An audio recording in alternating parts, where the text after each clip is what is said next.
The Texas wind carried the scent of cotton and cruelty across the Edwards plantation in the summer of 1851. Among the rows of white boles stretching toward a merciless horizon, a woman named Celia moved with calculated precision, her hands working the plants while her mind worked something far more dangerous, a plan that would turn laughter into legend and mockery into mourning. She was 23 years old, though the plantation ledger listed her age as property, not person. Her fingers, calloused from years of fieldwork, possessed a dexterity that went unnoticed by those who believed enslaved people incapable of sophisticated thought. They saw her gathering herbs near the creek each evening and called it superstition. They watched her weaving small pouches from scraps of cloth and dismissed it as foolishness. When she began leaving small bundles of dried plants tied with strips of cotton fabric along the property's edge, the overseer's wife laughed until tears streamed down her powdered face. "Look at the silly Negro girl playing with her little magic tricks,"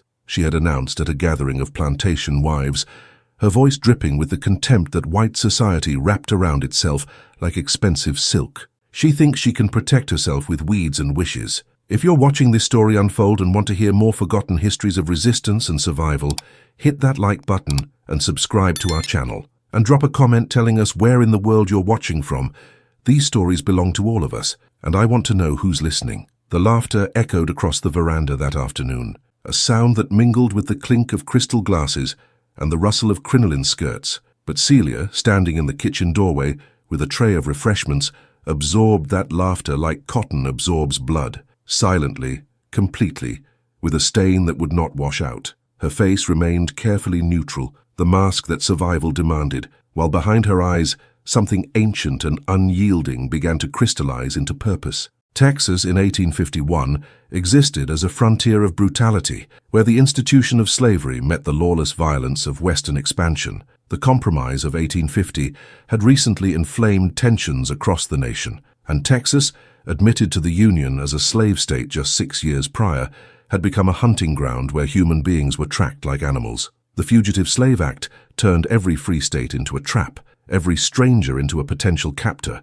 every road into a gauntlet of danger. The Edwards plantation sprawled across 3,000 acres of river-bottom land, its wealth built on the backs of 147 enslaved people whose names appeared in ledgers as numbers and dollar amounts. Master Thomas Edwards prided himself on running what he called a modern operation, which meant the whippings happened on schedule, the rations were measured to the ounce, and the slave catchers who patrolled the property line received top rates for their services. These men, 10 of them in total, formed a network of violence that extended beyond the plantation's formal boundaries. They were not officially employed by Edwards, but operated on a system of bounties and informal arrangements that made them more dangerous than any legal authority. They knew every hiding place within 50 miles, every sympathizer who might offer shelter, every route that desperate people might attempt in their flight toward freedom. They were hunters who had turned the pursuit of human beings into a profession, and they were very, very good at what they did.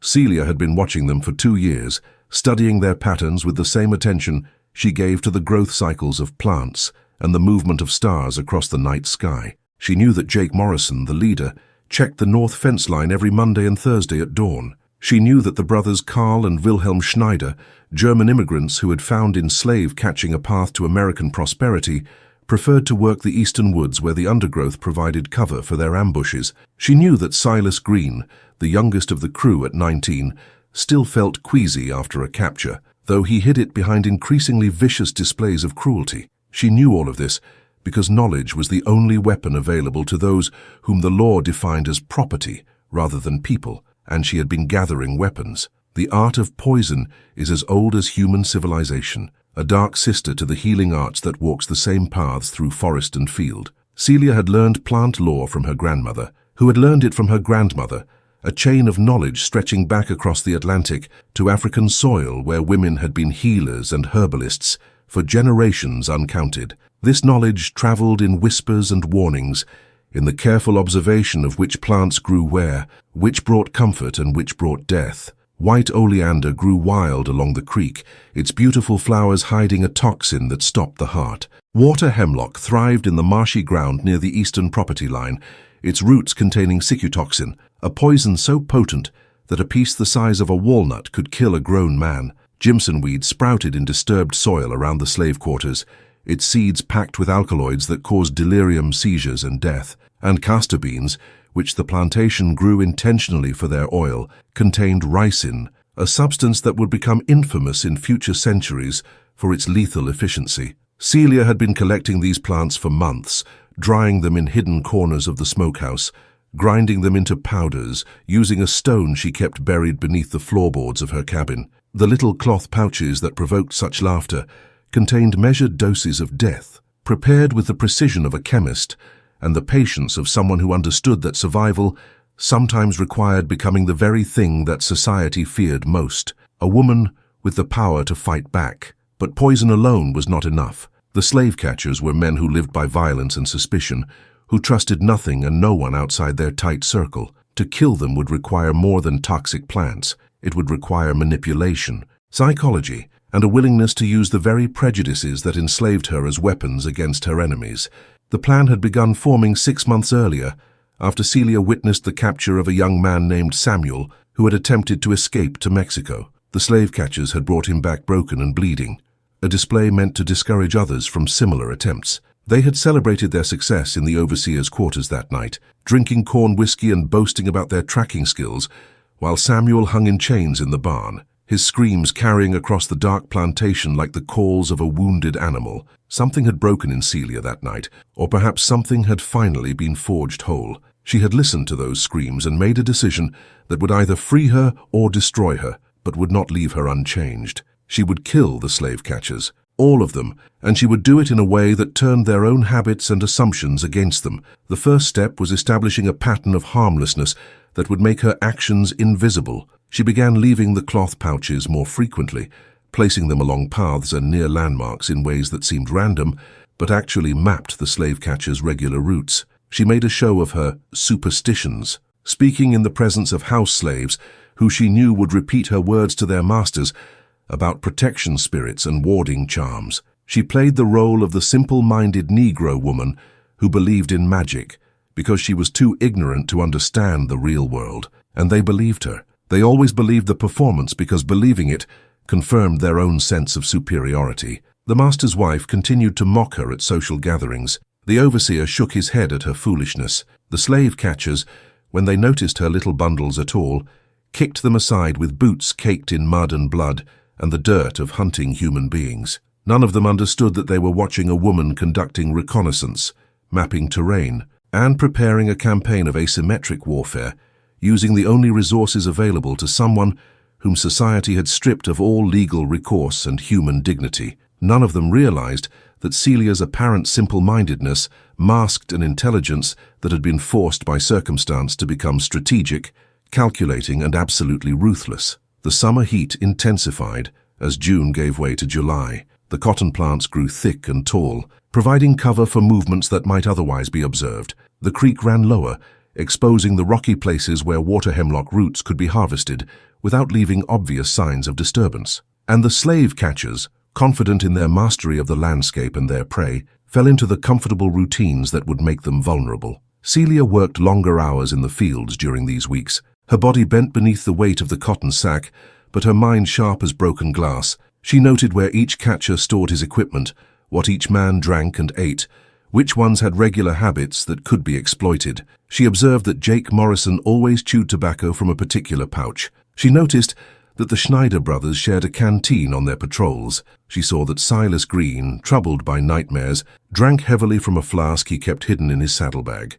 Each observation became a piece of a larger puzzle, and Celia was assembling that puzzle with the patience of someone who understood that rushing would mean failure, and failure would mean death. Not the quick death of poison, but the slow death of torture that awaited any enslaved person who dared to strike back against the system that held them in bondage. The other enslaved people on the plantation sensed something changing in Celia, though they could not have named what it was. She moved through the quarters with a new kind of presence, neither defiant nor submissive, but something else entirely, purposeful. Old Martha, who claimed to be 90, though no records supported such precision, watched Celia with eyes that had seen too much and understood more than she spoke. One evening, as Celia passed her cabin, Martha called out in a voice like dry leaves rustling, "Girl, you walking a dark path." Celia had paused, meeting the old woman's gaze. "We all walking dark paths, grandmother. Question is whether we walk them on our knees or on our feet." Martha had nodded slowly, her weathered face creasing into an expression that might have been approval or might have been grief. "Just remember, once you step off the edge, ain't no climbing back up. You understand what I'm telling you?" "I understand," Celia had replied, and she did. She understood that she was planning something from which there could be no return, no redemption in the eyes of the society that claimed dominion over her body and soul. She understood that success would make her a murderer by the laws of men who saw no murder in the daily violence of slavery itself. She understood that she was choosing a path that led either to freedom or to a death so terrible that the imagination recoiled from imagining it. And she understood that she had already made her choice months ago, listening to Samuel's screams echoing across the dark plantation while slave catchers celebrated their successful hunt. The only question now was execution, turning theory into practice, transforming careful preparation into decisive action. The 10th of July arrived with the kind of oppressive heat that made the air shimmer above the cotton fields like water over stones. Celia rose before dawn, as she did every morning, but this day carried a weight different from all the ones that had come before. Today the preparation would end and the execution would begin. Today she would cross a threshold that existed not in physical space, but in the architecture of her own soul, the boundary between victim and agent, between the powerless and the powerful, between the one who endures and the one who acts. She had chosen this date with care. The plantation was preparing for a gathering in 3 days' time, a celebration of Master Edward's birthday that would bring neighboring plantation owners and their families for a weekend of feasting and entertainment. The slave catchers had been given instructions to intensify their patrols, ensuring that no escapes would embarrass Edwards in front of his peers. This meant longer hours in the saddle, greater fatigue, and, critically, the consumption of more food and water from sources that Celia had spent weeks learning to access. The first target was Jake Morrison, and Celia had decided he would die not from a single massive dose, but from accumulated exposure over several days. Morrison was a creature of habit, a man whose rigid adherence to routine had made him successful as a hunter of human beings, but would now make him predictable as prey. Every morning, he stopped at the creek near the north fence line to water his horse and refill his canteen. Every morning, he chewed tobacco from the same leather pouch he kept in his vest pocket. And every morning, for the past 4 days, Celia had been adding microscopic amounts of crushed water hemlock root to the sandy soil near his usual watering spot, letting the particles dissolve into the creek water, just enough to begin accumulating in his system. Water hemlock poisoning was particularly insidious. Unlike some poisons that struck quickly and obviously, secutoxin built up gradually, causing symptoms that might be mistaken for illness or exhaustion. Morrison had been complaining of headaches and muscle cramps for 2 days now, attributing them to the heat and his advancing age. He was 43, old for a man who spent his days riding through rough country and his nights sleeping on the ground or in crude shelters. But today, Celia would accelerate his decline. She had prepared a mixture of crushed castor beans and Jimson weed seeds, ground so fine they were nearly powder, mixed with a small amount of rendered fat to help them adhere to surfaces. This morning, before Morrison arrived at the creek, she had coated the inside of his tobacco pouch with this mixture, using a thin stick to spread it evenly across the leather. When he reached in with fingers made slightly damp from the morning humidity and then brought that tobacco to his mouth, he would ingest a dose that, combined with his existing level of poisoning, would push his system past the point of recovery. The risk of discovery during this operation had been substantial. Celia had needed to move through the pre-dawn darkness to reach Morrison's usual camping spot near the northern property line, locate his saddlebags where he stored his tobacco, treat the pouch, and return to the slave quarters before the morning horn sounded. She had made this journey with her heart hammering against her ribs, every snapped twig and rustling leaf a potential alarm that would bring disaster. But she had also made it with a strange kind of clarity, a focus so intense that the world seemed to sharpen around her, every detail vivid and essential. She had done it. The tobacco pouch now carried death disguised as habit,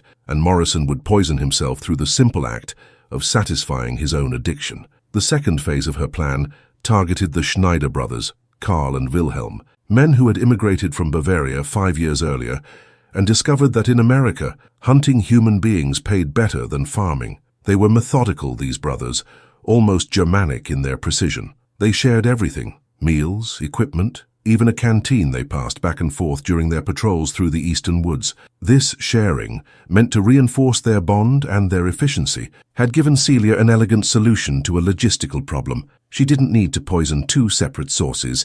She only needed to contaminate the one they both used. The Schneiders stored their gear in a small shed near the edge of the property, a structure they had built themselves and kept locked with a padlock they believed secure. But Celia had learned from old Thomas, the plantation's blacksmith, how to fashion a pick from a bent nail and a piece of wire. It had taken her 3 nights of practice in the darkness of her cabin, her fingers working by touch alone, before she could reliably open simple locks. The Schneider's padlock had yielded to her improvised tools on her second attempt, the click of the mechanism as loud as a gunshot in her ears, though objectively barely audible. Inside the shed, she had found their canteen hanging from a peg alongside their rifles, rope, and the chains they used to bind captured escapees. The canteen was tin, army surplus from the Mexican-American War, dented and scratched from years of use. She had carefully unscrewed the cap and added a measured amount of ground white oleander flowers mixed with crushed castor beans, substances that would dissolve slowly in water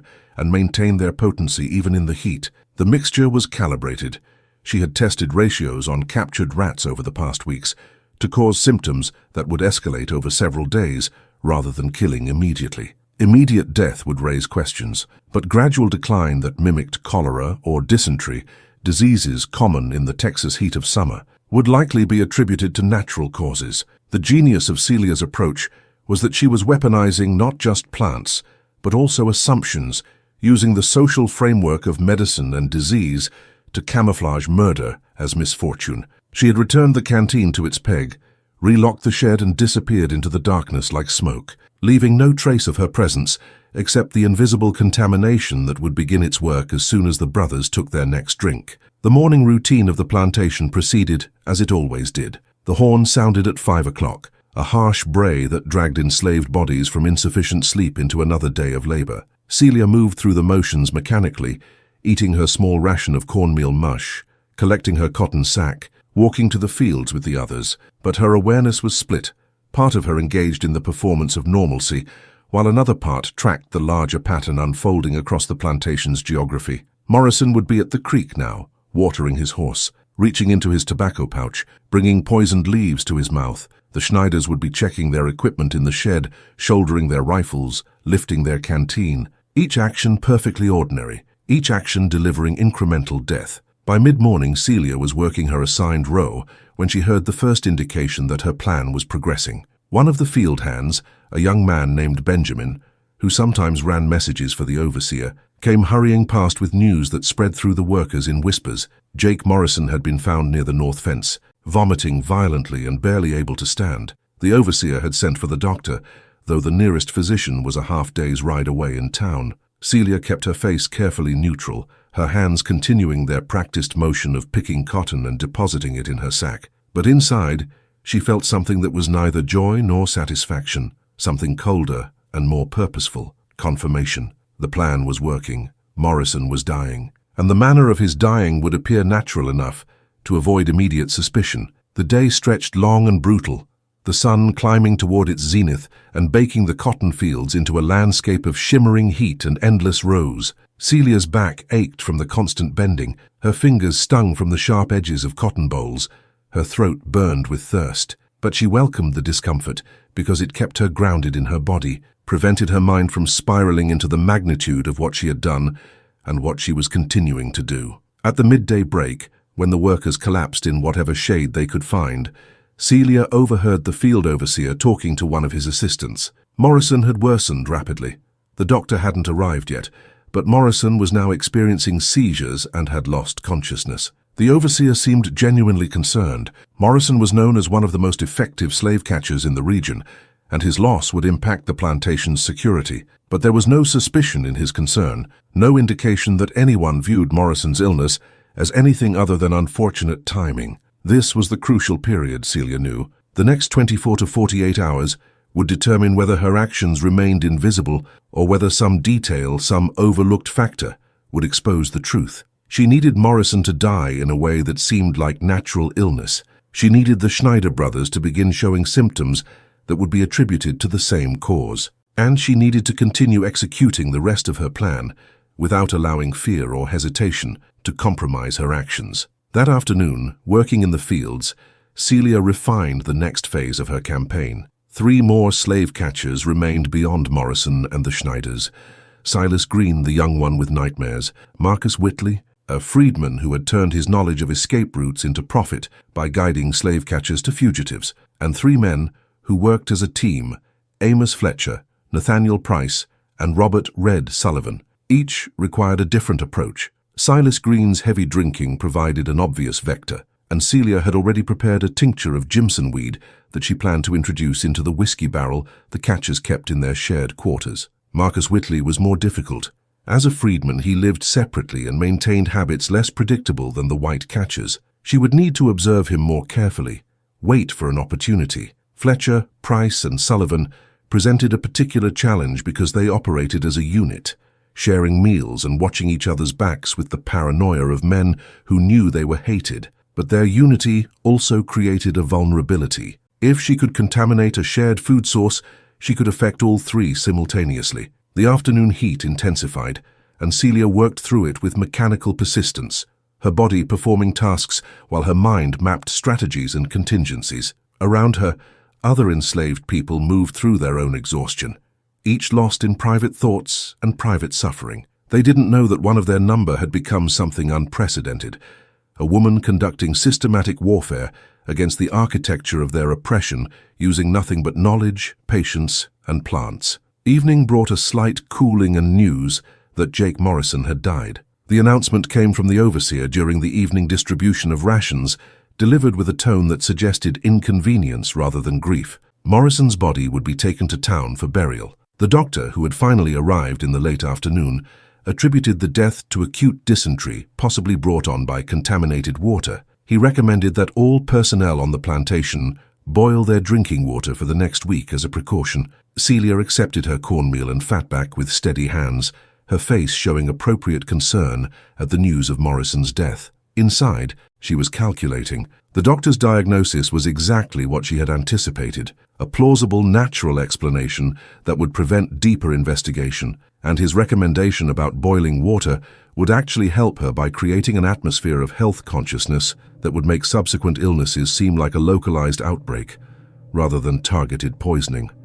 1 slave catcher dead, 9 remaining. The mathematics of vengeance had begun its work. That night, Celia lay on her pallet in the cramped cabin she shared with 3 other women, listening to their breathing settle into the rhythms of sleep. Her own body craved rest, but her mind remained alert, reviewing every action of the day, every conversation overheard, every potential vulnerability in her plan. She thought about Morrison, dying in convulsions near the fence line he had patrolled so confidently. She wondered if, in his final moments, he had understood that he was being hunted, that the prey had become predator. Probably not. Men like Morrison never imagined that those they oppressed might possess the intelligence and will to strike back. The cabin was stifling, the air thick and still. Through the cracks in the walls, Celia could see fragments of night sky, stars brilliant against the darkness. She thought about freedom, about what it might feel like to walk under those stars without chains, without masters, without the constant surveillance of men paid to track and capture human beings. She thought about the Underground Railroad, that network of safe houses and secret routes that represented hope whispered in darkness. She thought about Mexico, about Canada, about places where the law did not define her as property, but she also knew that escape for her would be nearly impossible now. The remaining slave catchers would be on high alert, especially if more of their number began to sicken and die. Her path to freedom, if such a path existed, lay not in flight but in something more audacious, in so thoroughly destroying the local apparatus of slave catching that the risk of pursuit would diminish, at least temporarily. It was a desperate strategy, one that depended on precise execution and remarkable luck. But desperate people in desperate circumstances sometimes accomplished impossible things, and Celia had already crossed into territory from which there was no retreat. She closed her eyes, not quite sleeping, but entering a state of rest that allowed her body to recover some small measure of strength. Tomorrow would bring new challenges, new opportunities, new risks. The Schneider brothers would begin experiencing symptoms from their contaminated canteen. Silas Green would take his first drink from poisoned whiskey, and Celia would continue moving through the plantation with her cotton sack and her cloth pouches and her mask of simple-minded superstition. A woman whom no one suspected, because they could not imagine that someone they owned might possess the capacity to engineer their destruction. The night deepened. In the overseer's quarters, men discussed Morrison's death and made plans to request additional slave catchers from neighboring plantations. In the main house, Master Edwards entertained guests who had arrived early for his birthday celebration, serving brandy and cigars, while enslaved people moved silently through the rooms providing service. And in scattered locations across the property, poisoned water and contaminated tobacco and treated whiskey waited to fulfill the purposes for which they had been prepared. Celia had set 10 deaths in motion. The first had already occurred. The second and third were approaching rapidly, and somewhere in the mathematics of mortality and resistance, a woman who had been reduced to property was asserting, through the only means available to her, the fundamental claim that all human beings share, the right to fight back against those who would destroy them. The morning of July 11th dawned with an eerie stillness, the kind of quiet that preceded storms or calamity. Celia was already awake when the horn sounded, had been awake for hours, her body refusing sleep as her mind tracked the threads of her plan, spreading across the plantation like a spider's web. Invisible, intricate, deadly. She rose from her pallet and moved through the pre-dawn rituals of survival, the washing of face and hands in water so cold it shocked the skin awake, the careful arrangement of her headscarf, the mental preparation required to face another day of performing submission while executing rebellion. The news reached the slave quarters before breakfast. The Schneider brothers had both fallen ill during the night, experiencing violent stomach cramps and uncontrollable vomiting. They had been found by Amos Fletcher, who had gone to wake them for the morning patrol and discovered them in their shared tent, too weak to stand, their skin clammy and pale in the grey light. The overseer was attributing it to the same contaminated water that had supposedly killed Morrison, and panic was beginning to spread among the slave catchers, not fear of being poisoned, but fear of disease, that ancient human terror of invisible contagion. Celia listened to this news while eating her morning cornmeal, her face arranged in an expression of concerned sympathy that matched those around her. Inside, she was calculating probabilities and adjusting timelines. The Schneiders were experiencing symptoms faster than Morrison had, which made sense, given that they were drinking directly from a contaminated source, rather than accumulating poison through multiple vectors. They would likely die within 24 hours, perhaps less, and the rapidity of their decline after Morrison's death would either reinforce the disease hypothesis or begin to raise questions about the pattern. She needed to accelerate the rest of her plan. If suspicion emerged before she had eliminated all the slave catchers, she would be caught and killed, her death serving as entertainment for the very people she had sought to strike against. Speed had to be balanced against caution, aggression against invisibility. The day's work assignments were announced, and Celia found herself assigned to the main house rather than the fields. Master Edward's birthday celebration was 2 days away, and every available hand was needed for preparation. This was both opportunity and danger. Working in the main house gave her access to spaces and resources that field workers never saw, but it also placed her under closer supervision, her actions more visible to those whose suspicion would be fatal. She joined the group of women trudging toward the big house, its white columns gleaming in the morning sun like bones picked clean. The building represented everything the plantation system aspired to: elegance built on brutality, beauty constructed from suffering, a monument to the lie that civilization could coexist with slavery. Celia had always felt a particular hatred for this structure, more intense even than her hatred for the whipping post or the slave quarters. The house pretended to be something noble when it was really just a more elaborate cage, its luxury purchased with the same currency of human misery that filled the fields. Inside, the house slaves moved with practiced efficiency, their faces carefully neutral as they received instructions from the mistress. Celia was assigned to help in the kitchen, a sprawling room dominated by a massive fireplace where iron pots bubbled and steamed. The kitchen was a world unto itself, hot and chaotic, ruled by Aunt Ruth, an elderly woman who had been cooking for the Edwards family for 40 years and wielded her authority with the absolutism of someone who understood that power existed in many forms, even in bondage. "You," Aunt Ruth pointed at Celia with a wooden spoon, "start on those potatoes, and don't you dare cut yourself. I won't have blood in my food for the master's celebration."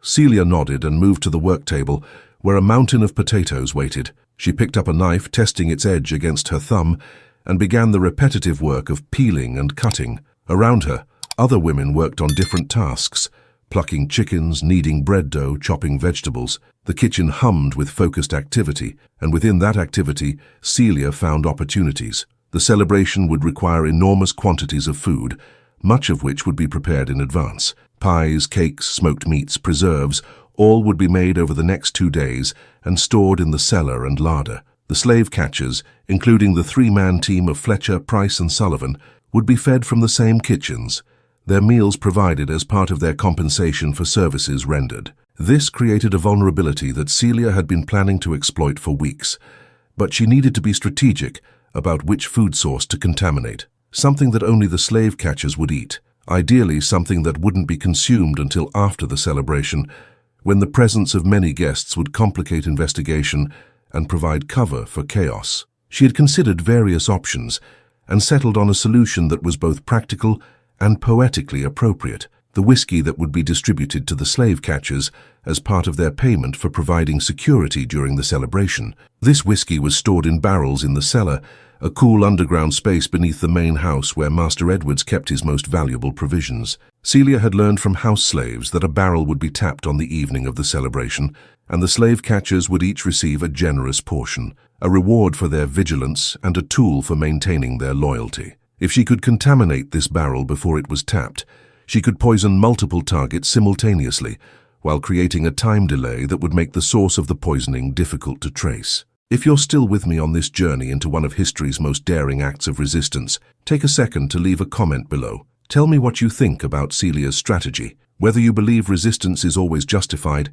and where you're watching from. These conversations matter. They keep these stories alive. The challenge was access, the cellar was kept locked, and the key resided with Aunt Ruth, who wore it on a cord around her neck along with her reading glasses. She was one of the few enslaved people on the plantation who had been taught to read, a skill she used to manage inventory and recipes. Celia would need to either steal the key temporarily or find another way into the cellar, and both options carried substantial risk. She worked through the morning, her hands performing the mechanical task of preparing potatoes, while her mind worked the problem of the cellar. Around noon, an opportunity presented itself in the form of chaos. One of the younger kitchen workers, a girl of perhaps 14 named Lily, knocked over a massive pot of stock that had been simmering for hours. The scalding liquid spread across the floor, filling the kitchen with steam and panic, as Aunt Ruth shrieked and everyone scrambled to contain the disaster. In the confusion, Celia moved with deliberate purpose. She positioned herself near Aunt Ruth, ostensibly helping to mop up the spilled stock, but actually using her body to shield her hands as they worked at the cord around the older woman's neck. Years of working with plants had given Celia's fingers a sensitivity and precision that served her well now. She felt the knot, understood its structure, and with movements so small they were almost invisible, began to loosen it. The cord slipped free. Celia caught it before it could fall, palming the keys and depositing them in the deep pocket of her apron in one fluid motion. The entire operation took perhaps 3 seconds, executed in the middle of chaos with Aunt Ruth's attention entirely focused on the disaster of the spilled stock and the incompetence of the girl who had caused it. "Get that cleaned up," Aunt Ruth was shouting, "and somebody go fetch more water from the well. We'll have to start that stock over from nothing." Celia volunteered for the water detail, knowing that the trip to the well and back would give her the time she needed. She grabbed 2 wooden buckets and exited the kitchen through the back door, moving with the quick but not hurried pace of someone carrying out an assigned task. But instead of heading directly to the well, she circled around to the cellar entrance, a slanted door set into the ground near the side of the house, partially concealed by a hedge of oleander, those same toxic plants that had contributed to Morrison's death, now providing cover for Celia's next move. She glanced around, confirming that no one was watching, then used Aunt Ruth's key to unlock the cellar door. The hinges creaked as she lifted it, a sound that seemed impossibly loud in the afternoon stillness. She descended the stone steps quickly, pulling the door mostly closed behind her, but leaving it slightly ajar so she could monitor for approaching footsteps. The cellar was dim and cool, a welcome relief from the heat above. Stone walls sweated moisture, and the air smelled of earth and aged wood and the accumulated provisions of plantation wealth.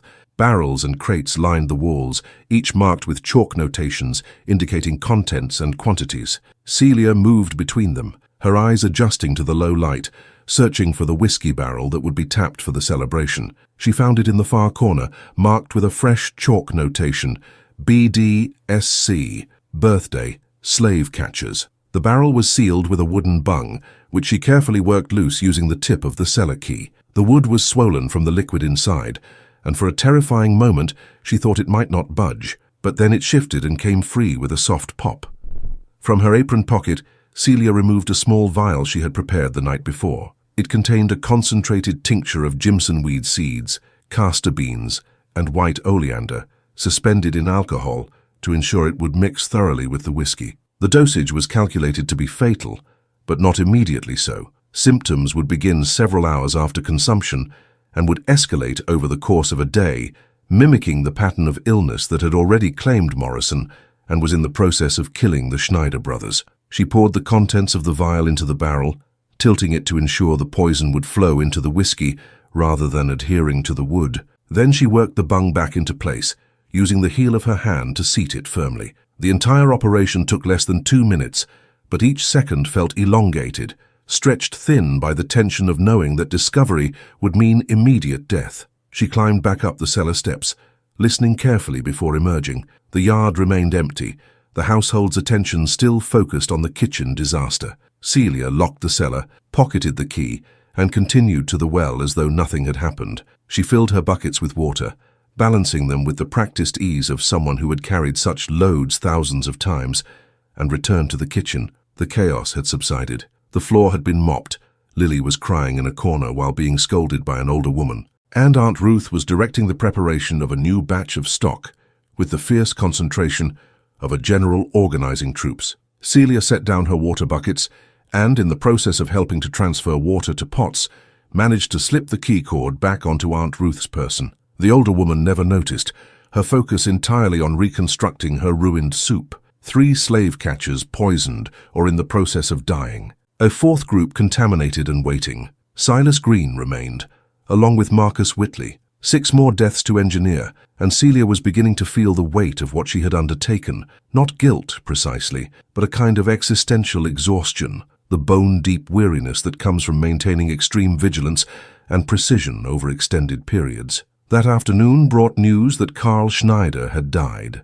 Wilhelm was expected to follow within hours. The plantation doctor, the same man who had attributed Morrison's death to dysentery, was now talking about a cholera outbreak, though he admitted the symptoms didn't quite match the classic presentation of the disease. He recommended quarantine procedures and insisted that all water sources be boiled, all food carefully inspected, all personnel watched for signs of illness. The irony was not lost on Celia. The doctor's recommendations, meant to prevent further death, would actually provide cover for the remaining poisonings she had planned. The atmosphere of fear and caution would make people more likely to attribute future illnesses to the supposed outbreak rather than to deliberate poisoning. She had turned the plantation's own medical authority into an unwitting accomplice. Evening came, and with it the distribution of rations. Celia ate her cornmeal and fatback mechanically, her body requiring fuel even as her mind remained preoccupied with strategy. Tomorrow was July 12th, the day before Master Edward's birthday celebration. Wilhelm Schneider would likely die tonight or early tomorrow.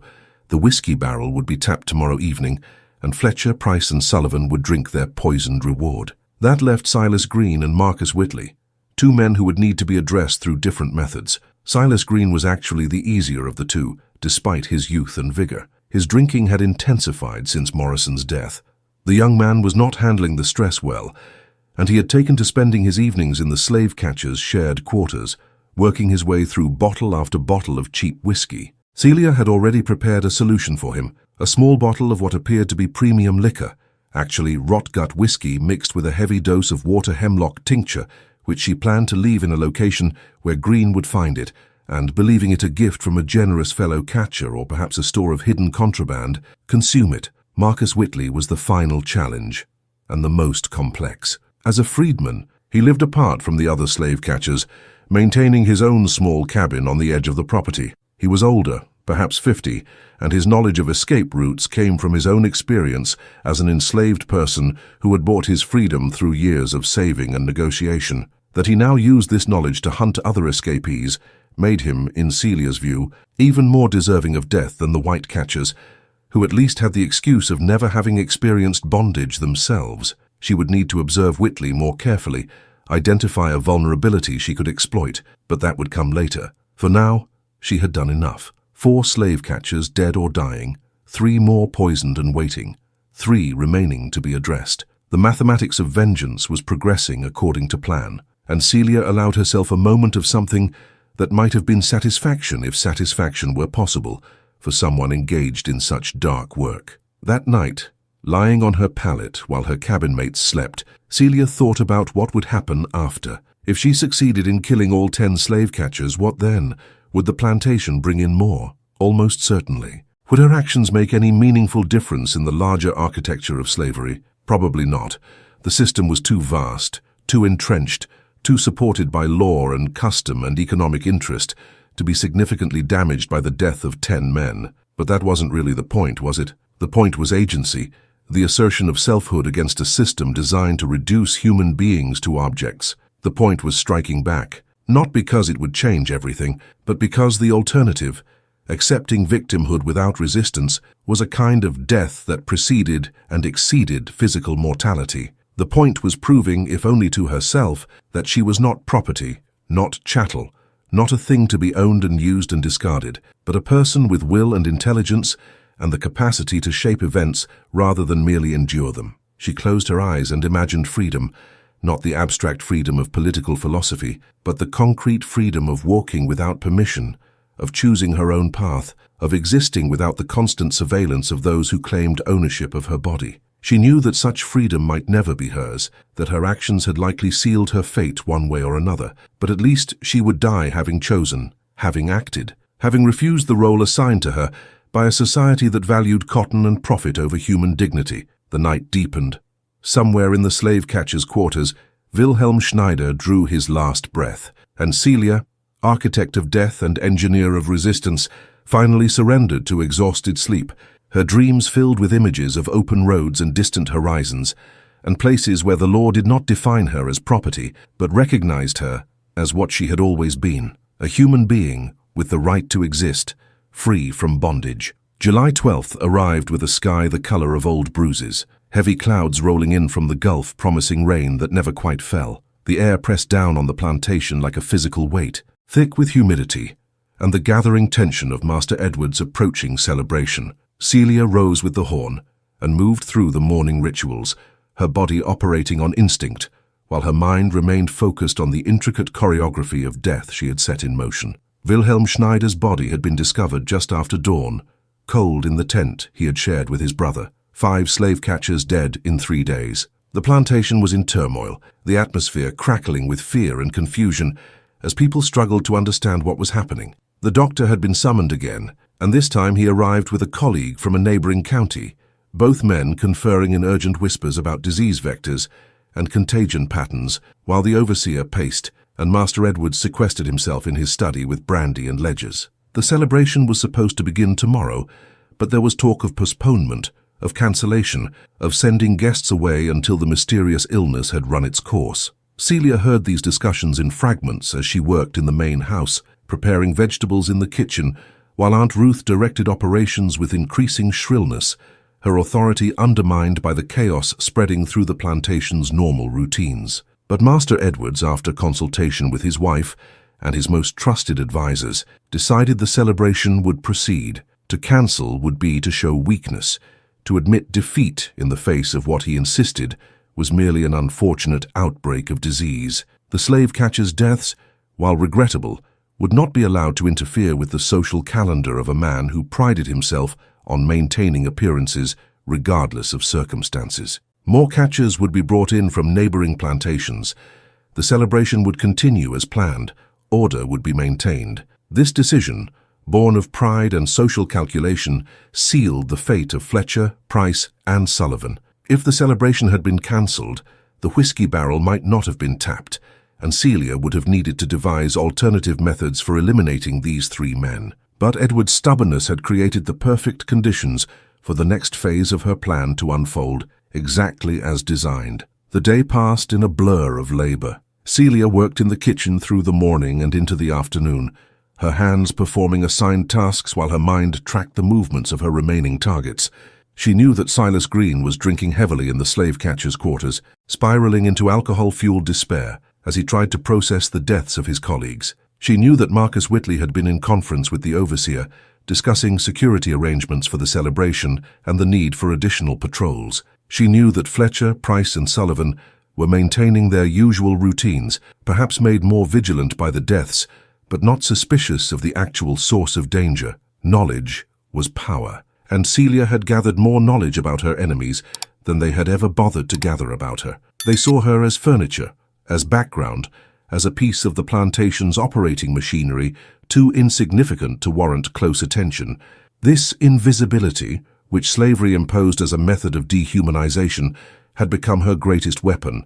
She could move through spaces, hear conversations, access resources, all while remaining essentially unnoticed by those who held legal power over her life. In the early afternoon, Celia was sent on an errand to the smokehouse to retrieve hams for the celebration feast. The smokehouse was a small brick structure at the edge of the workyard, its interior thick with the smell of cured meat and wood smoke. She gathered the requested hams, but before leaving, she took a moment to check a hiding place she had established months ago, a loose brick in the wall where she kept certain supplies. Behind the brick, wrapped in oiled cloth, she found what she was looking for, a small bottle of whiskey she had prepared specifically for Silas Green. The bottle was real enough, salvaged from the trash behind the overseer's quarters, but its contents were death disguised as comfort. She had filled it with cheap whiskey, heavily laced with water hemlock and white oleander, a combination that would kill quickly once consumed in quantity. Green's drinking habits made him predictable.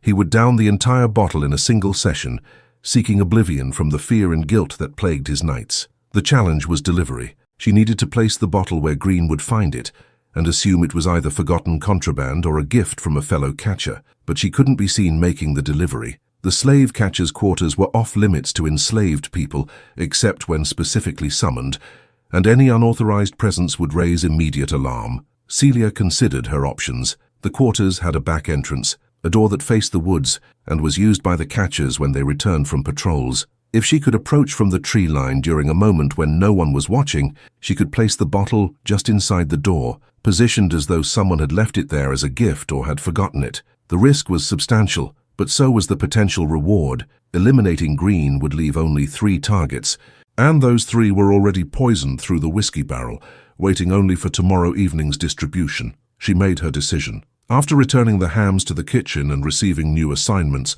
Celia volunteered for an errand that would take her past the edge of the workyard toward the woods. She claimed to have seen wild herbs growing near the tree line that Aunt Ruth might want for seasoning. It was a thin excuse, but in the chaos of celebration preparation, no one questioned it closely. She walked toward the woods with apparent casualness, a basket over her arm as though gathering plants, the poisoned bottle hidden beneath a cloth. As she reached the tree line, she paused, appearing to examine vegetation while actually scanning the area for observers. The slave catcher's quarters were visible through the trees, and she could see the back door standing slightly ajar. Green had a habit of leaving it open for ventilation while he drank inside. No one was watching. The workyard was focused on other activities, and the catchers themselves were either on patrol or gathered at the main house discussing security with the overseer. Celia moved quickly, crossing the 20 yards between the tree line and the back door in seconds that felt like hours. She slipped the bottle just inside the doorway, positioning it against the wall where it would be immediately visible to anyone entering, but would appear to have been placed there intentionally rather than dropped or forgotten. Then she retreated, forcing herself to move at a normal pace rather than running, her heart hammering but her face composed. She gathered a handful of actual herbs from near the tree line, wild onions and some bitter greens, and returned to the kitchen with her basket, presenting her collection to Aunt Ruth as though this had been her only purpose. The afternoon stretched into evening. News arrived that more slave catchers had been recruited from neighboring plantations, 6 men in total who would arrive tomorrow morning to supplement security for the celebration. This complicated Celia's plans, but didn't fundamentally alter them. The new catchers would be strangers to the plantation's routines, which might make them more observant, but also more dependent on guidance from those familiar with the territory. And they hadn't been present for the deaths of their predecessors, which meant they wouldn't necessarily connect future illnesses to the pattern that was already established. As the sun descended toward the horizon, painting the clouds gold and crimson, Celia was finally released from kitchen duty and allowed to return to the slave quarters. She walked with the other women, listening to their conversations about the upcoming celebration, the mysterious illness, the fear that had settled over the plantation like morning fog. Some speculated that God was punishing Master Edwards for his cruelty. Others believed the illness was brought by bad air from the swamps. No one, not even in whispered speculation, suggested that one of their own might be responsible for the deaths. That night, after the evening rations had been distributed and eaten,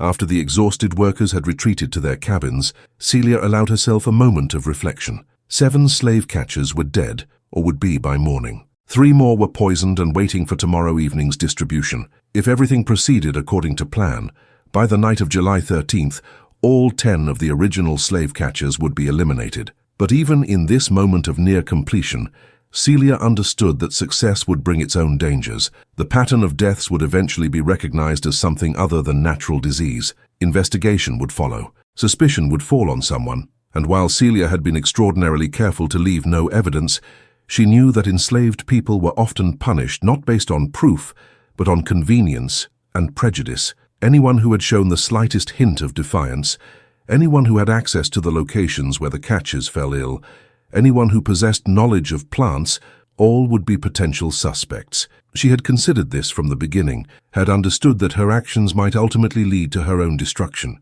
But she had judged the cost acceptable, the assertion of agency worth the risk of death, and she had prepared, as much as preparation was possible, for the aftermath. She had maintained her performance of simple-minded superstition, had ensured that her cloth pouches and herb gathering would be seen as harmless foolishness rather than sophisticated knowledge. She had left no physical evidence that could be traced directly to her.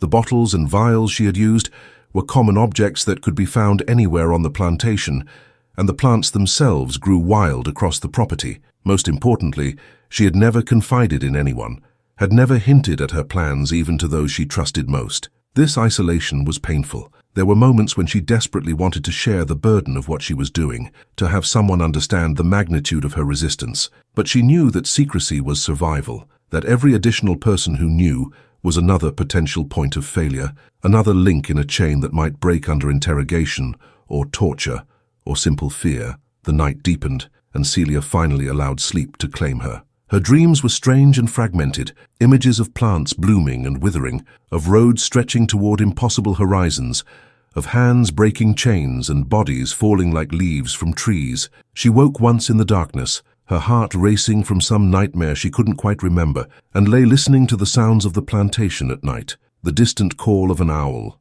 the rustle of wind through leaves, the quiet sobbing of someone in a nearby cabin crying into their bedding so as not to disturb others. This was the world she lived in, a world where human misery was so common that people learned to cry silently, where the expression of pain had to be carefully managed to avoid disturbing those whose rest was already insufficient. This was the system she was fighting against, not through political action or legal challenge, or any of the avenues that might have been available to someone recognized as fully human under the law, but through poison and planning, and the absolute commitment to making those who profited from bondage pay a price for their participation. Morning came July 13th, Master Edwards's birthday, and the day the poisoned whiskey would be distributed. Celia rose and dressed and moved through the now familiar routines, but today carried a different quality. Today was culmination, the point toward which all her preparation had been building. By tonight, the mathematics of vengeance would be nearly complete, and she would know whether her audacious plan had succeeded or whether she had simply delayed her own inevitable destruction by a few days. The plantation was transformed for the celebration. Banners hung from the main house, tables had been set up on the lawn, and enslaved people worked frantically to complete the elaborate preparations that white society demanded for its entertainments. Guests began arriving in the late morning, plantation owners and their families from throughout the county, arriving in carriages and on horseback, dressed in their finest clothes to honor a man whose wealth was built on the systematic exploitation of human beings. Celia worked in the kitchen, helping to prepare the elaborate feast that would be served. She moved among pots and pans and cuts of meat, her hands performing skilled labor, while her mind remained focused on the evening's final act. The whiskey barrel would be tapped after the formal dinner around 8 o'clock, and the slave catchers would receive their portions as thanks for their service and vigilance. Fletcher, Price, and Sullivan would drink death while believing they were drinking celebration, and by morning, the original complement of slave catchers would be decimated. The afternoon passed in a blur of activity. Celia carried platters of food, cleared tables, served drinks to white guests who looked through her as though she were transparent. She maintained her mask of servile invisibility, speaking only when spoken to, keeping her eyes downcast, performing the role that survival demanded. But inside, she was counting down hours and then minutes, tracking the progress of the celebration toward the moment when her plan would reach its conclusion. Evening arrived, and with it the formal dinner.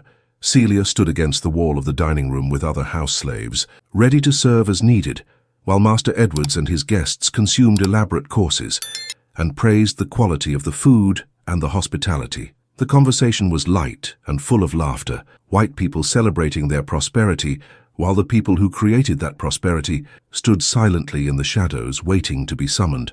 After dinner, the guests moved to the veranda for drinks and cigars. The overseer approached with 3 of the slave catchers, Fletcher, Price, and Sullivan, all dressed in their rough work clothes, but attempting to appear presentable for the occasion. Master Edwards thanked them publicly for their service, a performance of paternalistic gratitude that made Celia's stomach turn. Then the overseer was sent to tap the whiskey barrel and bring portions for the catchers and any guests who wanted something stronger than wine. Celia watched from inside the house as the overseer descended into the cellar and emerged with a pitcher of amber liquid. She watched as he poured generous portions into tin cups and distributed them to Fletcher, Price, and Sullivan. She watched as the 3 men raised their cups in a toast to Master Edwards and then drank deeply, the poisoned whiskey sliding down their throats and beginning its fatal work in their bodies. It was done. All 10 of the original slave catchers had been poisoned, and the last 3 had just consumed their deadly doses in front of witnesses at a celebration,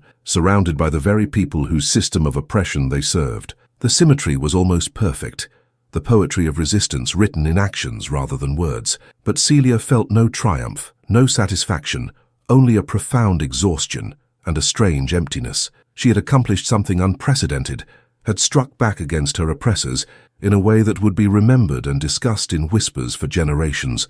But she had also crossed a threshold that could never be uncrossed, had taken on a burden of death that would mark her soul in ways she was only beginning to understand. The celebration continued into the night. Music played, guests danced, enslaved people moved through the spaces like shadows serving needs and wants that never ended. And Celia, having engineered the deaths of 10 men who hunted human beings for profit, stood in the kitchen washing dishes and wondering what price she would ultimately pay for her resistance, and whether that price, when it came due, would be worth the cost of having fought back against a system designed to strip her of everything except her capacity to endure. The celebration wound down near midnight, guests departing in carriages or retiring to prepared rooms in the main house and nearby cottages. Celia worked through the exhaustion that threatened to overwhelm her, clearing tables and washing dishes, until Aunt Ruth finally dismissed the kitchen staff with a wave of her hand. The enslaved workers trudged back to their quarters under a sky thick with stars,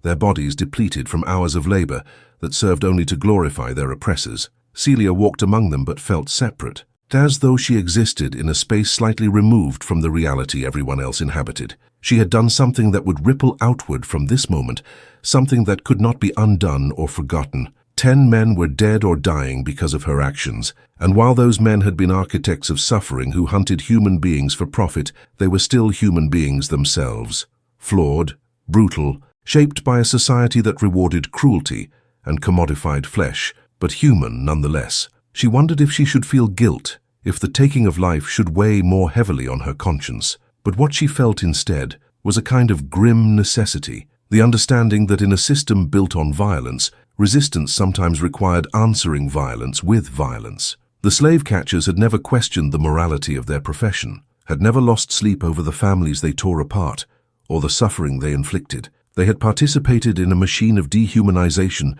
with enthusiasm and efficiency, and now that machine had been disrupted, its operators eliminated by someone they had never considered capable of sophisticated resistance. Sleep came fitfully that night, Celia's dreams populated by images that blurred the line between memory and imagination. She saw Morrison convulsing by the fence line, the Schneider brothers clutching their stomachs in their tent, Fletcher and Price and Sullivan raising their poisoned cups in a toast. She saw faces she had known in childhood, people sold away or worked to death, their stories ending in unmarked graves and forgotten suffering. She saw the long chain of bondage stretching back across the Atlantic to African shores and forward into a future where the institution of slavery might continue for decades or centuries more, sustained by economic interests too powerful to be easily dismantled. She woke before dawn, as she always did, but this morning brought news that spread through the quarters like wildfire. Silas Green had been found dead in the slave catcher's quarters, an empty bottle beside him, and Fletcher, Price, and Sullivan had all fallen violently ill during the night, exhibiting the same symptoms that had killed the others: vomiting, convulsions, delirium. The plantation doctor was now certain this was no natural disease but something else, though he struggled to name what that something might be. The celebration, which had seemed so triumphant the night before, transformed overnight into disaster. Guests departed hastily, citing urgent business elsewhere, their carriages churning up dust as they fled a plantation that seemed cursed or plagued or touched by some inexplicable malevolence. Master Edwards raged through the house, his birthday triumph turned to ash, while his wife took to her bed with smelling salts and complaints of nervous exhaustion. Celia moved through the morning's work assignments with careful neutrality, her face showing appropriate concern, while her mind calculated the implications of what was unfolding. The pattern of deaths was now impossible to ignore or explain away as coincidence. Investigation would follow, and that investigation would need to find someone to blame. In a social system built on the premise that enslaved people were inferior and incapable of sophisticated thought, the idea that one of them might have engineered such an elaborate campaign of poisoning would initially seem improbable, but eventually someone would consider the possibility, and when they did, scrutiny would intensify. By mid-morning, Fletcher had died. Price and Sullivan were expected to follow within hours. 9 of the original 10 slave catchers were dead.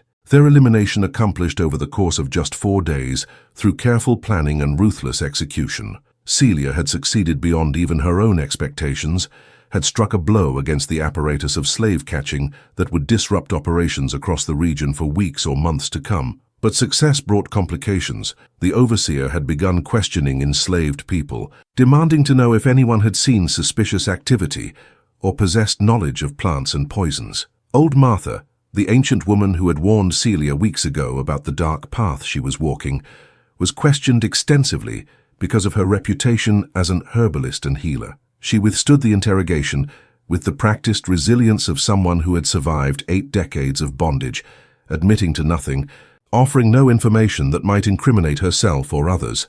Celia herself was questioned briefly by the overseer, who asked if she had noticed anything unusual, if she had seen anyone tampering with food or water sources. She responded with carefully constructed confusion, speaking in the simplified dialect that white overseers expected from enslaved people, claiming to understand nothing about poisons or illness beyond what everyone else knew. The overseer dismissed her after a few minutes, apparently satisfied that she was too simple-minded to have been involved in anything sophisticated. That afternoon, Price and Sullivan died within an hour of each other, 10 for 10. Every one of the original slave catchers eliminated. The plantation was in chaos. Normal routines completely disrupted, as white authorities struggled to understand what had happened and reassert control over a situation that seemed to be spinning beyond their grasp. The 6 new slave catchers who had arrived the previous morning for the celebration were now the only security force, and they moved through the plantation with weapons drawn and expressions of barely controlled fear. They understood they were walking among people who might have killed 10 of their predecessors, but they couldn't identify who or how or why. The enslaved population, for their part, maintained careful neutrality, showing no signs of resistance or even satisfaction, understanding that any hint of involvement would bring terrible retribution. That evening, as Celia sat in her cabin, eating the thin cornmeal gruel that constituted supper, she heard footsteps approaching, the heavy boots of white authority rather than the careful tread of enslaved feet. The door opened without knocking, and 2 of the new slave catchers entered, their rifles held ready, their faces hard with suspicion. "You," one of them pointed at Celia. "Master wants to see you in the main house now." Her heart lurched, but she kept her face carefully neutral, rising slowly as though confused by the summons. "Yes, sir. Did I do something wrong, sir?" "Just move," the other catcher growled. gesturing with his rifle toward the door. Celia walked between them across the dark plantation, her mind racing through possibilities. Had someone betrayed her? Had some piece of evidence she'd overlooked led investigators to her door? Or was this simply another round of questioning? One she would need to navigate with the same careful performance that had sustained her through previous interrogations. The main house blazed with light, every lamp and candle burning as though Master Edwards was trying to drive back the darkness that had descended on his celebration and his property. Celia was led to the study, a book-lined room where Edwards sat behind a massive desk, the plantation doctor standing beside him, along with the overseer and a man Celia didn't recognize, older, with the sharp eyes and expensive clothes of someone accustomed to authority. "This, the one?" the stranger asked, looking at Celia with an expression that combined curiosity and contempt. "This is Celia," Edwards confirmed, 23 years old, field worker primarily, but sometimes assigned to the house. No history of disciplinary problems, no attempts at escape, by all accounts a reliable worker. The stranger circled Celia slowly, studying her as one might study a potentially dangerous animal. "I'm told you have knowledge of plants and herbs, that you're seen gathering them regularly." Celia kept her eyes downcast, her posture submissive. "I gather some herbs for cooking sometimes, sir. Aunt Ruth in the kitchen. She sometimes asks me to find things for seasoning. That's all, sir. And these little bundles you leave around the property," the stranger pressed. "What are those?" "Protection bundles, sir," Celia responded, injecting her voice with the tone of someone explaining something embarrassing. "My grandmother taught me. You make them from herbs and cloth, and they protect against bad spirits. I know white folks think it's foolishness, sir, but it's what I was taught." The stranger exchanged glances with Edwards. "Protection bundles. How convenient that 10 slave catchers died after you'd been leaving these bundles all over the property." "I don't understand, sir," Celia said, and the confusion in her voice was genuine enough. She genuinely didn't understand how much they knew or suspected. "Those bundles can't hurt nobody. They're just herbs tied up in cloth. I've been making them for years," the doctor spoke up. "I've examined those bundles. They contain harmless plants, mostly herbs used in folk remedies. Nothing toxic. Whatever killed the slave catchers, it wasn't those bundles." Celia felt something loosen in her chest. They had examined the decoy bundles, the harmless ones she'd been leaving openly, but they hadn't found her actual preparations, the carefully measured poisons she'd introduced into water sources, and food and whiskey. Her strategy of hiding sophisticated action behind a performance of superstitious foolishness was holding. The stranger, Celia learned later, he was a magistrate brought in from the county seat, questioned her for another 30 minutes, probing for inconsistencies or signs of knowledge she shouldn't possess. But Celia had been preparing for this possibility since the beginning, had crafted her responses and her persona with care. She played the simple-minded Negro woman perfectly, answering questions with apparent honesty while revealing nothing of substance, maintaining the performance that had kept her invisible throughout her campaign. Finally, the magistrate waved her away in disgust. "She's either innocent or a better actress than any I've seen on the stage. Without evidence, we can't proceed against her." "Then who did this?" Edwards demanded, his voice rising in frustration. 10 men don't just die for no reason.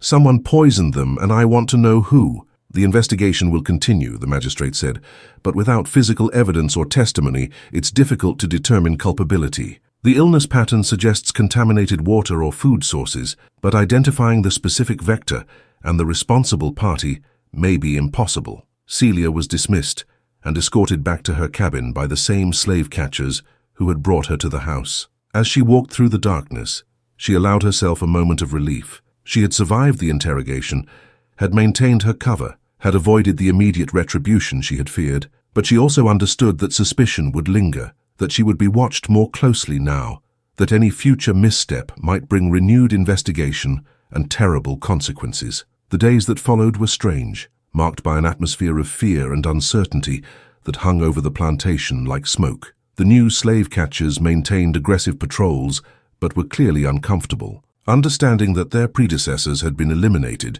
through means they couldn't identify or counter. The enslaved population moved through their work with careful neutrality, showing no signs of celebration or satisfaction, but also no signs of the broken submission that white authority preferred. Celia returned to fieldwork, her hands picking cotton, while her mind processed what she had accomplished and what it might mean. She had eliminated 10 slave catchers, had struck back against a system designed to make resistance impossible, had asserted her agency in the most decisive way available to someone stripped of legal personhood. The impact would ripple outward. Other plantations would hear the story. Other enslaved people would understand that resistance was possible.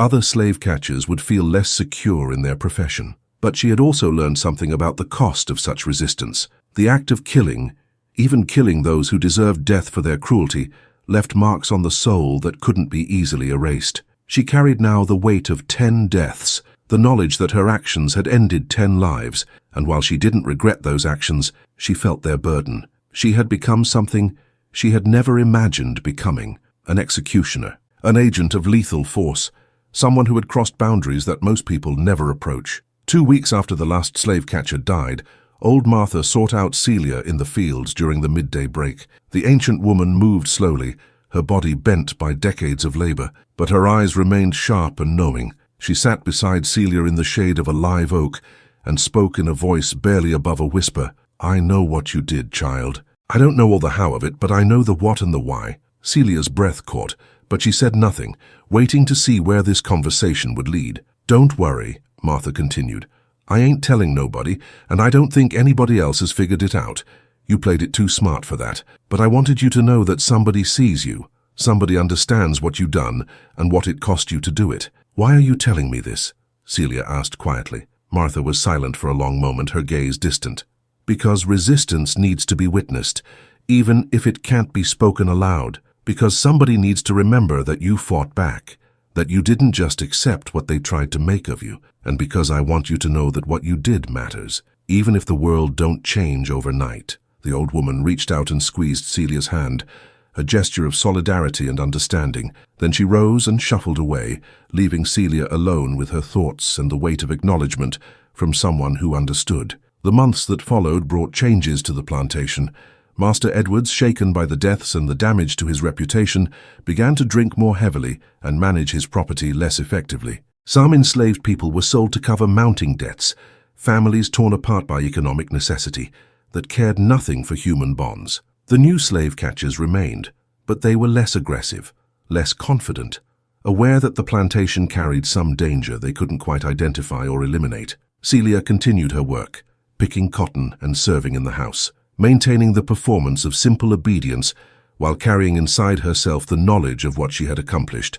She thought often about escape, about attempting to reach Mexico or the Underground Railroad, but she also understood that her actions had made her a marked person, someone who would be pursued with particular intensity if she tried to flee. For now, survival meant staying, maintaining her cover, and watching for opportunities that might someday present themselves. 3 years later, in 1854, Celia would finally attempt escape, heading west toward the Mexican border with a small group of other enslaved people. They would be pursued, and the pursuit would end in violence, but that's another story, one that lies beyond the scope of this narrative. What matters here in the story of July 1851 is that a woman named Celia, reduced by law and custom to the status of property, asserted through careful planning and ruthless execution that she was not property, but a person with will and intelligence and the capacity to fight back against those who would dehumanize her. Her story became legend, whispered in slave quarters across Texas and beyond, a tale of resistance that inspired some and terrified others. The details were often confused or exaggerated. Some versions claimed she used voodoo magic, others that she had help from sympathetic white abolitionists, still others that she killed 30 or 40 slave catchers rather than 10. But at the core of all these variations was a fundamental truth. One woman, armed with nothing but knowledge and determination, had struck back against the apparatus of slavery and won a victory that no legal system would ever acknowledge, but that resonated through the invisible networks of resistance and survival. The plantation society of the antebellum South built itself on the premise that enslaved people were inferior, incapable of sophisticated thought or planning, naturally suited for bondage and submission. Celia's actions gave the lie to every one of these premises, demonstrated that intelligence and capability existed regardless of legal status, that resistance was possible even in the most oppressive circumstances, and that the system of slavery sustained itself not through the natural order of things, but through violence that had to be constantly maintained and enforced. They had laughed at her silly tricks, at her cloth pouches and her herb gathering, and her apparent belief in superstitious nonsense. But while they laughed, she was preparing death for those who hunted human beings for profit. While they dismissed her as simple-minded, she was mapping their routines and identifying their vulnerabilities. While they looked through her as though she were invisible, she was asserting an agency that would prove more powerful than their guns and dogs and legal authority. 10 nights after they laughed, 10 slave catchers were dead, and a woman whose name might otherwise have been lost to history had carved her story into the hidden narratives of resistance that sustained hope through the darkest periods of American bondage. She was Celia, property no more, and her story reminds us that the capacity for resistance lives wherever human beings refuse to accept the conditions imposed upon them by those who would claim ownership of their bodies and souls. If this story moved you, if Celia's courage and intelligence inspired you, or made you think differently about resistance and survival, please consider liking this video and subscribing to our channel. We tell the forgotten stories of people who fought back against oppression, people whose names deserve to be remembered, and whose actions deserve to be honored. And leave a comment below. Tell us what you think about Celia's story, whether her actions were justified, and what lessons her resistance might hold for understanding our own moment in history. These conversations matter, and your voice is part of keeping these stories alive.